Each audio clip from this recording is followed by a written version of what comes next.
Steve, to start with, I almost hate to have to ask the question, but I understand you can have anything up to 10 senior players missing at the moment, is that right?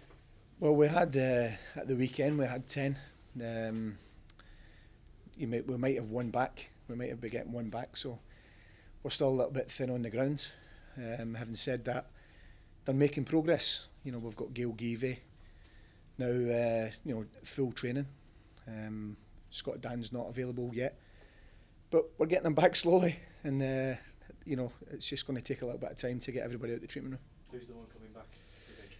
Well, we think that Martin Olsen's got an outside chance, and if we can get him back, the problem with Martin is making sure that, you know, the explosive nature in which he plays, you know, with hamstring injury, the way he's had it, you know, he's came back a little bit too quick in the past, and it's, you know, he's felt it again, and it's went into like a spasm. So we just need to make sure that, you know, he's going to be clear so that he plays a number of games and is not just back for one game. So David Dunn and Junior Hoylett still Junior had a scan, and there's a little bit of bit of fluid on his hamstring, but that will just depends how it presents. Sometimes you can see that on a scan, but then, you know, clinically when they come back in again they feel okay. David was a precaution to take him off with a tightness. We'll see how he is again today, so we could lose a couple of bodies, but we might get Martin back. The good news though, I suppose, is the fact that you've been able to call on players within the squad that performed really, really well at Anfield, and in particular, obviously, the goalkeeper and the young lad Hanley who came in as well. I think he's 17. I think he's his Premier League. Yeah, Adam Henley. He's not played much. That was his full debut, and to come in at that age and a stage and, you know, a place like Anfield to perform like that, and then I think it's capped off by his last minute clearance off the line. You know, and I felt just as the game went on, he got better and better, because you have guys like David Dunn and Chris Samba at half time, senior players, just settling him down and, you know, telling him how well he's done, along with the staff, and I felt as though he just grew into the game and done really well. And Mark Bburn, as a goalkeeper, I mean, he doesn't play for ages, and then a few Carling Cup games here and then. What does it say about his professionalism when he can set up a performance like that? Yeah, well, I think that's a good word to use about him, because he's been professional. He's also been patient.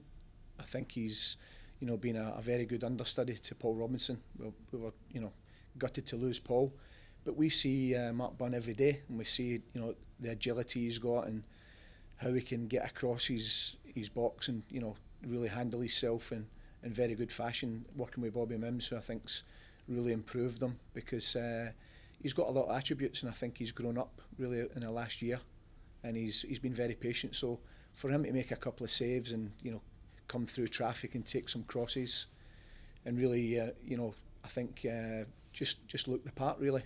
I think that's great for us to know that we've got that depth within that position within the club. Getting that point and getting that performance, has that lifted your spirits a little bit? No, we were always, you know, you might think that, you know, you're going to come in and it's, you know, it's a bit of a facade that we're not positive, but, you know, there's always something that can lift you a little bit further up, and we were never negative or fearing going to Anfield. We were, you know, anticipating it was going to be a tough game, but I think you could see the way we set out that our defensive discipline was good. The young guys that came into the team stuck to the task, and I thought we were quite good on the break in the first half, not so good in the second half, but you know, we'll take confidence from this, considering there was only, you know, a smaller squad to choose from, and 5 of them being under 22, and those 5, you know, participating in the Reserve Cup final last year. So I think that shows that we've got a bit of depth within the youth within the club, and that can only be good for the future. Even so, I bet you can't wait for the transfer window to open now, can you? Yeah, we're looking forward to that, because we would like to strengthen, and I think the number of casualties we have, certainly in the defensive you know, choices that we have week in, week out at the moment, that's been tough. So if we can get, you know, a few bodies in without mentioning any names or, you know, who they're going to be, I think we'll do our business as quick as possible and make sure that we can strengthen. And then when we can get the lads out the treatment room as well, I think these games that are coming up in January, I think can be a real turning point to where we're going to go in the season. I have to mention one though, Andy Johnson. That's one that keeps coming back. Any news? Any thoughts on that one at all? Well, I wouldn't, like I say, I wouldn't like to speculate on any name, and because I think that's unfair to anybody. You know, there's going to be, every time I'm up here, different names. So we've done that before. We've mentioned names. We've mentioned when they're going to be coming in. So I think what we'll do is, you know, we'll try and get our business done quick and keep the names private.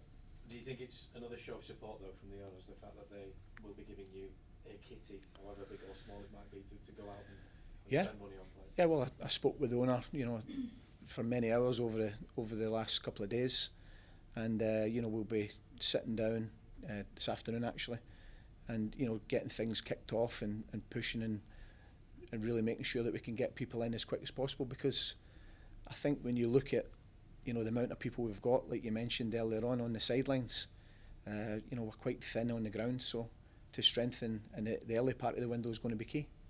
So Alex Ferguson was very supportive towards you last week. He said he tried to get hold of you on the phone but not had any success. Have you been able to speak to him since? Yeah, I spoke to him. He left a long message on my voicemail, and when I managed to plough through those messages, I called him back and thanked him for his support, and we had a good chat on the phone. And then obviously it's coming round that we're going to be going there in a few days, so you know, I was very appreciative of his message and his support, alongside, you know, lots of the other managers, most of them in fact, that had been in contact. Is it worrying for you though when you see their form? I mean, 5 goals in the last 2 games, that's pretty worrying for a manager, particularly when you've got defensive injuries at the moment as well.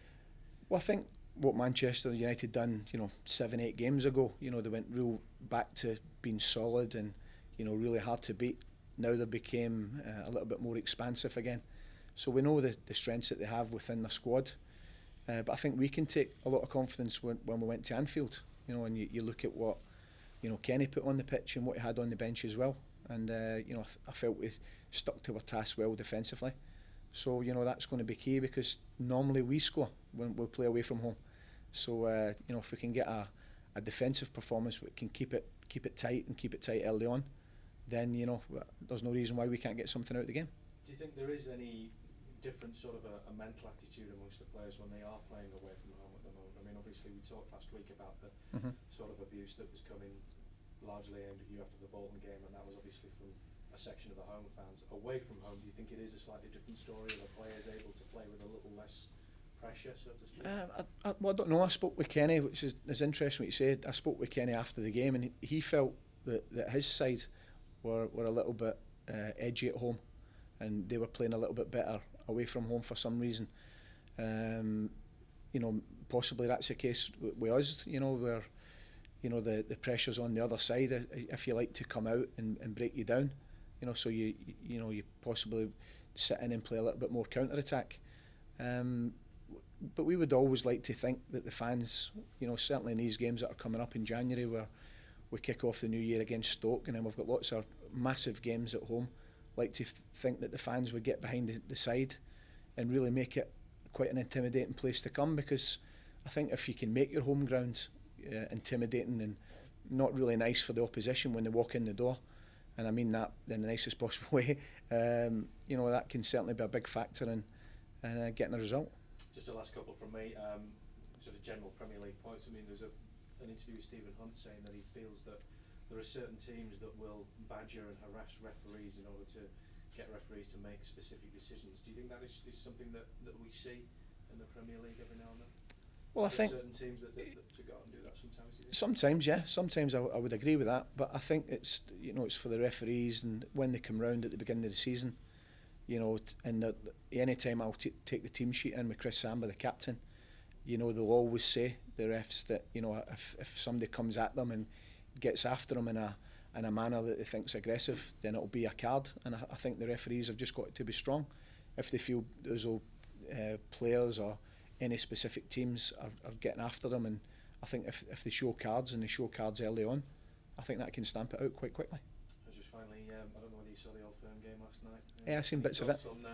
On what the way the title race is going on in Scotland? Well, it's swung again, you know, and you know, I think it's made it very interesting, because obviously earlier on in the season with a big gap, all of a sudden the momentum swings now back in Celtic's favour.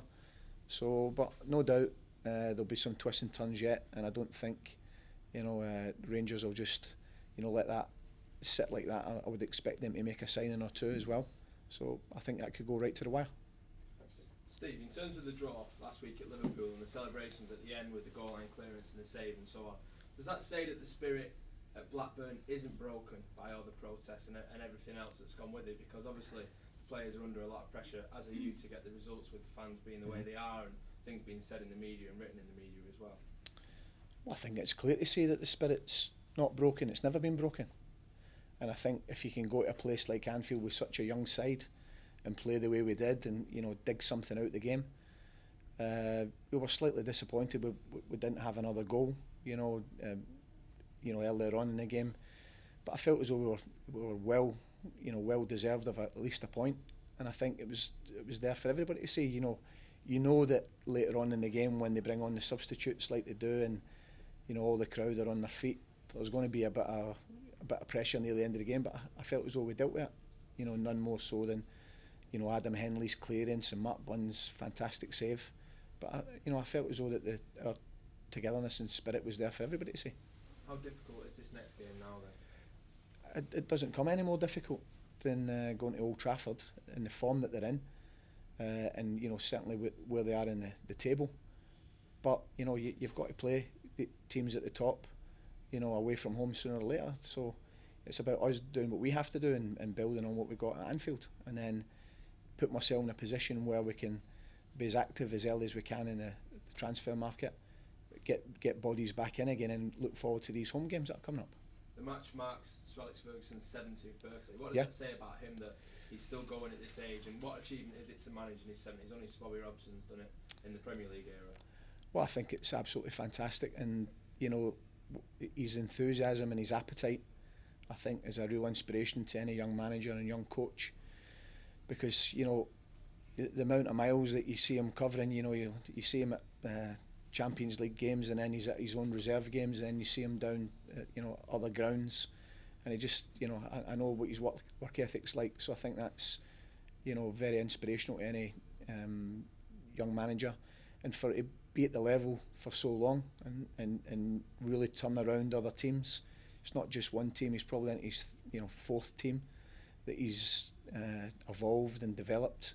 So I think to do that at a club that size and continue to win is remarkable. Just to clarify the injuries, David Dunn is out then?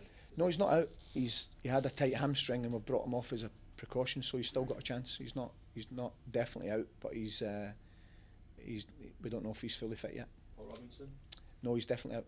Okay, thank you. Just two questions from me. First of all, you've mentioned a couple of times United finding great form again. What do you say to your players before a match like that, where United will be expecting to take 3 points? Well, I think just like any other match, we give them the information on how we think they're going to attack, and what's their basic attacking patterns of play. I think, and we have our own organisation of how we're going to deal with that, and then how we're going to try and exploit them, if it's on the break or if it's from set pieces or if it's pushing them higher up the pitch at certain times in the game. I think we give our own information and tactically how we're going to go and set our stall out, if you like. So I think we can take full a lot of credit from the way we done that against Liverpool, and we've managed to score and away from home all season. So it's going to be about the defensive side. Okay. Yesterday in the Guardian, figures published of £80 million of losses, more than for the last financial year. How much of that filters through to you and to the players, and does that add any extra pressure, especially at the moment? Well, I think the financial side of the club, that's dealt with by the financial directors and the people that can crunch the numbers, and hopefully the numbers can come back in the next few days, saying that we can be active at a good level. Obviously there's money that's come into the club, none more so than Phil Jones going to Manchester United, Niko Kalinic moving on, so there's been money that's coming in.